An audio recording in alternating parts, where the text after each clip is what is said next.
ప్రభుత్వానికి మద్దతుగా ఉంటే ఏదైనా అట్లా చేయాలి కానీ ప్రభుత్వాన్ని ప్రశ్నించినప్పుడు మంచి విషయమే కదా. రేపు వాళ్ళు కూడా ప్రశ్నించాల్సి వస్తుంది కదా. ఏ జర్నలిస్టులు అనబడే వాళ్ళు కానీ ప్రశ్నించకుండా ఎంతో కాలం ఉండలేరు కదా.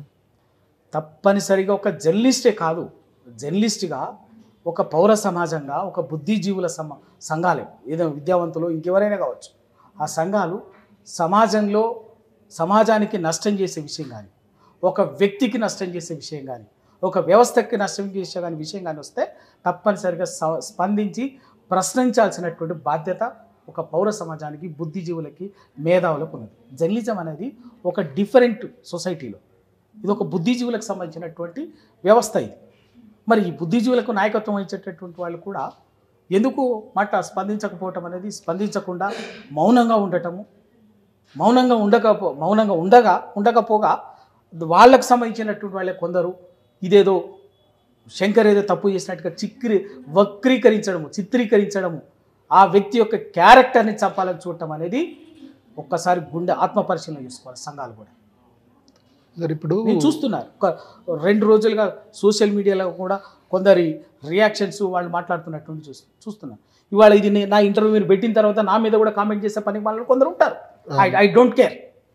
బుద్ధిజీవులుగా తెలంగాణ కోసం 25 ఏళ్ళుగా నిజాయితీగా నిలబడ్డటువంటి వాళ్ళం, తెలంగాణ సమాజం సగర్వంగా బతకాలనుకున్నటువంటి వాళ్ళు, ఎప్పుడు పొరపాట్లు జరిగిన ఎప్పుడు మాట్లాడినా పొరపాట్లైనా తెలంగాణకి ఇది మంచిది అని చెప్పేసి, తెలంగాణకి ఏది మంచో ఏది చెడో, తెలంగాణకు దేనివల్ల ప్రయోజనం జరుగుతుందో దేనివల్ల నష్టం జరుగుతుందో నిజాయితీగా మాట్లాడినటువంటి వాళ్ళం, మాటలే కాదు కొట్లాడినటువంటి వాళ్ళం, నిలబడి కొట్లాడినటువంటి వాళ్ళం, దాంట్లో ఎన్నో కష్టాలని దుఃఖాలని అన్నిటిని కూడా అవమానాలను కూడా ఎదుర్కొని దాటే నిలబడినటువంటి వాళ్ళం.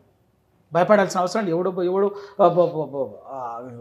మిడిమిడి జ్ఞానంతో పెట్టేటటువంటి కామెంట్కో, తెలిసి తెలియనట్టు ఎవరి ప్రాపం కోసం పెట్టేటటువంటి కామెంట్స్ కోసమో లేకపోతే వాటి ఆలోచించాల్సిన అవసరం లేదు. కానీ ఇక్కడ బుద్ధిజీవులుగా ఒక జర్నలిస్టు సంఘాలకు పెద్ద మనుషులుగా ఉండేటటువంటి వాళ్ళు తప్పనిసరిగా ఇది ఒక్కసారి గుండె మీద చేసుకొని మాట్లాడాల్సినటువంటి అవసరం. రైట్. నిజంగా ఒకవేళ ఏమని అనుకుంటే ముందు ఫస్ట్ మీరు సంఘటన ఒక మనిషిని ఇంకొక వ్యక్తే, ఎవరో వ్యక్తులు కావచ్చు, భౌతికంగా దాడి చేయటాన్ని సమర్థిస్తున్నారా? అంతే కదా. జర్నలిస్టు మీద ఒక దాడి అనేది దాడిగా చూడకుండా మీరు ఏదో వక్రీకరించేటటువంటిది ఏదో చేసి మిమ్మల్ని మీరు జస్టిఫై చేసుకోవడం అంటే మిమ్మల్ని మీరు మోసం చేసుకోవటం. రేపు మీ మీద కూడా ఇటువంటిది ఎప్పుడో జరిగినప్పుడు మీకు కూడా అటువంటిదే జరుగుతుంది.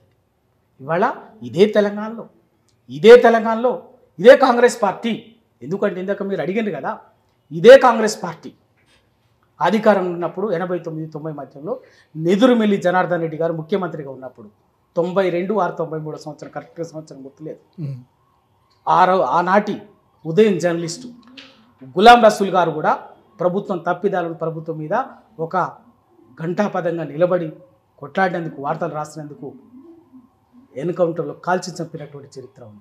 ఎన్కౌంటర్లో చంపేసి ఒక నక్సలైట్గా చిత్రీకరించి, జర్నలిస్టుగా నక్సలైట్ అని చిత్రీకరించినటువంటి ఉంది.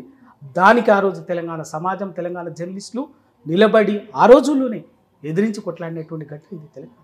అట్లా అనేక సందర్భాల్లో మేదక్ జిల్లాలో 30 మంది జర్నలిస్టుల మీద కేసులు పెడితే ఆ రోజు కూడా మొత్తం పోలీసు వ్యవస్థకు ప్రభుత్వానికి వ్యతిరేకంగా నిలబడి కొట్లాడినటువంటి చరిత్ర ఇక్కడ అనేక తెలంగాణ ఉద్యమ కాలంలో అన్నీ ఎదుర్కొన్నాం. ఎందుకో మరి వాళ్ళ నేను చెప్తాను, ఎందుకు అందరూ మౌనం దాల్చి మాట్లాడితేనే ఏదో నష్టం జరుగుతుంది, మేము దీని మీదనే స్పందిస్తేనే మాకేదో జరిగిపోతుంది అన్నటువంటి అంత భయమా, లేకపోతే ఇంకేముందా అన్నది అయితే అంటే ఈ దాడిని చూసి వాళ్ళు భయపడి ఉంటారంట. అంత దాడిని చూసి భయపడాల్సిన అవసరం ఏముంది? అంటే రేపు మా గుడి ఇటువంటి జరుగుతుందని చెప్పా, అదే అట్లా భయపడుతున్నారా? అట్లా అనుకుంటే ఇంకా మరి మీరు వృత్తి మానేయలేరు కదా, వృత్తిని కొనసాగించాల్సిందే కదా. ఈ వృత్తి కొనసాగుతుంది కదా, ఈ వృత్తిలో పనిచేస్తుంటారు కదా. ఇవాళ దీని వెనక ఏదో ప్రయోజనాలు ఉంటే మాట్లాడలేకపోయి, ఇవాళ మాట్లాడితే మాకుండే ప్రయోజనాలు ఏమైనా దెబ్బతింటాయి, లేకపోతే ఇంకే అనే ఆ భావనతో మాట్లాడకుండా మానేసి ఉంటారు. లేకపోతే ఇంకేదో ముద్ర వేసి, లేదా శంకర్ అనే ఒక జర్నలిస్టు టీఆర్ఎస్కు అనుకూలంగా ఉన్నాడు కాబట్టి మేము శంకర్కు జరిగిన దాడిని ఖండిస్తే మాకు కూడా మేము కేసీఆర్కు టీఆర్ఎస్కు అనుకూలమైన ముద్ర పడుతుంది అన్నటువంటి భయం అయి ఉండొచ్చు. మరి గతంలో ఒక ఈ పార్టీని అంటే అధికార పార్టీని ఇష్టం వచ్చినట్టు తిడుతూ ఇప్పుడు అధికార ప్రతినిధిగానే ఉన్న వ్యక్తులు జర్నలిస్టులుగా ముద్ర వేసుకొని వాళ్ళకి సపోర్ట్ చేసిన సంఘటనలు ఉన్నాయి కదా, దాన్ని ఎట్లా చూడొచ్చు? మరి డైరెక్ట్గా ఇప్పుడు ఆయన ఎవరైతే జర్నలిస్ట్ అని చెప్పుకుంటారో ఆయన కాంగ్రెస్ పార్టీ తరపున ఉన్నాడు కదా, ఆయన ప్రశ్నించి ఆయన మీద కేసులు పెట్టినప్పుడు వీళ్ళంతా ఖండించి పెద్ద పెద్ద గొడవలు చేసిన సంఘటనలు ఉన్నాయి కదా. ఇప్పుడు ఆ రోజు వాళ్ళకి అది నచ్చింది. ఆ రోజు ఎందుకు ప్రభుత్వం మీద రాళ్ళేయడం కోసం ఆయనని సమర్థించుంటారు. ఆ రోజు కేసీఆర్ అంటే ఇష్టం ఉండకపోవచ్చు, కేసీఆర్ ప్రభుత్వం అంటే ఇష్టం ఉండకపోవచ్చు. అంటే ఇప్పుడు తెలుస్తుంది అంటే ప్రతిపక్షంగా కాదు, కేసీఆర్ అధికార పక్షంగా ఉన్నాడు కాబట్టి కేసీఆర్ మీద నీ వ్యతిరేకించిన మాకు వచ్చే ఇబ్బంది లేదు అని చెప్పి ఆ సంఘటన ఉండవచ్చు. మరి ఇలా అదే కదా నిజాయితీగా మీరు అడిగిన దానికి నిజాయితీగా ఆ రోజు ఖండించాలి, దాన్ని సమర్థించాల్సిన అవసరం లేదు. ఆ రోజు జరిగినటువంటి సంఘటన కానీ దాడిని కానీ జరిగితే ఆ రోజు ఖండించాలి, ఇవాళ కూడా ఖండించాలి. ఆ రోజు ఖండించి పెద్దగా మాట్లాడి ఇవాళ ఖండించకపోవడం అంటేనే ఎక్కడో తేడా ఉంది. అంటే మీ వెనక మీ ఆలోచనలో ఏదో ప్రయోజనం ఉంది. ఆ ప్రయోజనం లేకుండా మీ మౌనం వెనక ఒక ప్రయోజనం ఉంది. ఆ ప్రయోజనం ఉందా లేకపోతే ఇంకేదా కాబట్టి ఇవాళ మీరు మౌనంగా ఉంటుంది.